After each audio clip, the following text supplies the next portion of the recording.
हिंदी बहुत खूबसूरत भाषाओं में से एक है। हिंदी एक ऐसा विषय है जो हर किसी को अपना लेती है, अर्थात सरल के लिए बहुत सरल और कठिन के लिए बहुत कठिन बन जाती है।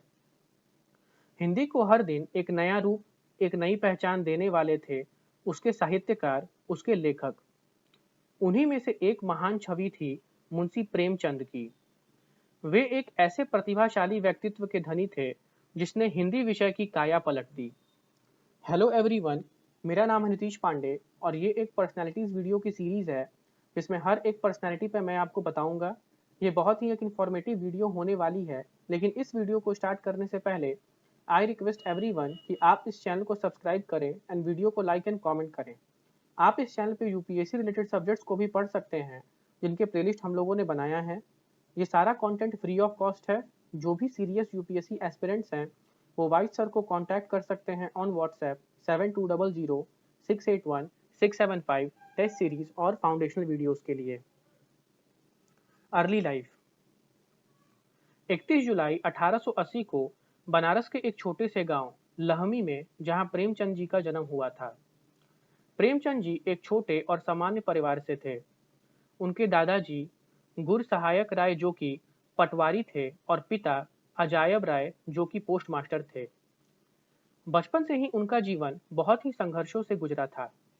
जब प्रेमचंद जी महज 8 वर्ष की उम्र में थे, तब एक गंभीर बीमारी में उनकी माता जी का देहांत हो गया। बहुत कम उम्र में माता जी के देहांत हो जाने से प्रेमचंद जी को बचपन से ही माता पिता का प्यार नहीं मिल पाया। सरकारी नौकरी के चलते पिताजी का तबादला गोरखपुर हुआ और कुछ समय बाद पिताजी ने दूसरा विवाह कर लिया। सौतेली माता ने कभी प्रेमचंद जी को पूर्ण रूप से नहीं अपनाया। उनका बचपन से ही हिंदी की तरफ एक अलग ही लगाव था, जिसके लिए उन्होंने स्वयं प्रयास करना प्रारंभ किया और छोटे छोटे उपन्यास से उसकी शुरुआत की।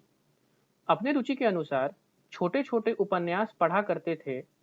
पढ़ने की इसी रुचि के साथ उन्होंने एक पुस्तकों के थोक व्यापारी के यहाँ पर नौकरी करना प्रारंभ कर दिया। मैरिज। प्रेमचंद जी बचपन से किस्मत की लड़ाई से लड़ रहे थे। कभी परिवार का लाड प्यार और सुख ठीक से प्राप्त नहीं हुआ। पुराने रिवाजों के चलते पिताजी के दबाव में आकर बहुत ही कम उम्र में 15 वर्ष की उम्र में उनका विवाह हो गया।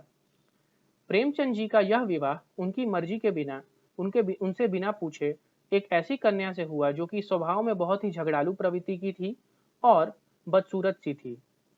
पिताजी ने सिर्फ अमीर परिवार की कन्या को देखकर विवाह कर दिया था। थोड़े समय में पिताजी की भी मृत्यु हो गई और पूरा भार प्रेमचंद जी पर आ गया। एक समय ऐसा आया कि उनको नौकरी के बाद भी जरूरत के समय अपनी बहुमूल्य वस्तुओं को बेचकर घर चलाना पड़ता था। बहुत कम उम्र में गृहस्थी का पूरा बोझ अकेले पर आ गया था। इसके चलते प्रेमचंद जी की प्रथम पत्नी से उनकी बिल्कुल नहीं जमती थी, जिसके चलते उन्होंने उसे तलाक दे दिया और कुछ समय गुजर जाने के बाद अपनी पसंद से दूसरा विवाह लगभग 25 साल की उम्र में एक विधवा स्त्री के साथ किया। प्रेमचंद जी का दूसरा विवाह बहुत ही संपन्न रहा। उन्हें इसके बाद दिनों दिन तरक्की मिलती गई। वर्क। प्रेमचंद जी अपने कार्यों को लेकर बचपन से ही सक्रिय थे। बहुत कठिनाइयों के बावजूद भी उन्होंने आखिरी समय तक हार नहीं माना और अंतिम क्षण तक कुछ ना कुछ करते रहे और हिंदी ही नहीं उर्दू में भी अपनी अमूल्य लेखन छोड़कर गए। लम्ही गांव छोड़ देने के बाद कम से कम 4 साल वह कानपुर में रहे और वहीं रहकर पत्रिका के संपादक के से मुलाकात करी और कई लेख और कहानियों को प्रकाशित कराया। इस बीच स्वतंत्रता आंदोलन में लिए भी कई कविताएं लिखी। उसके बाद धीरे धीरे उनकी कहानियों, कविताएं, लेख आदि लोगों की तरफ से बहुत सराहना मिलने लगी, जिसके चलते उनकी पदोन्नति हुई और गोरखपुर तबादला हो गया। यहाँ भी लगातार एक के बाद एक प्रकाशन आते रहे। इस बीच उन्होंने महात्मा गांधी के आंदोलन में भी उनका साथ देकर अपनी सक्रिय भागीदारी रखी। उनके कुछ उपन्यास हिंदी में तो कुछ उर्दू में प्रकाशित हुए। 1981 में अपनी पत्नी से सलाह लेने के बाद उन्होंने बनारस आकर सरकारी नौकरी छोड़ने का निर्णय ले लिया और अपनी रुचि के अनुसार लेखन पर ध्यान दिया। एक समय के बाद अपनी लेखन रुचि में नया बदलाव लाने के लिए उन्होंने सिनेमा जगत में अपनी किस्मत आजमाने पर जोर दिया और वह मुंबई पहुंच गए और कुछ फिल्मों की स्क्रिप्ट भी लिखी, परंतु किस्मत ने साथ नहीं दिया और वह फिल्म पूरी नहीं बन पाई, जिससे प्रेमचंद जी को नुकसान उठानी पड़ी और आखिरकार उन्होंने मुंबई छोड़ने का निर्णय लिया और पुनः बनारस आ गए। इस तरह जीवन में हर एक प्रयास और मेहनत कर उन्होंने आखिरी सांस तक प्रयत्न किए। क्रिएशंस।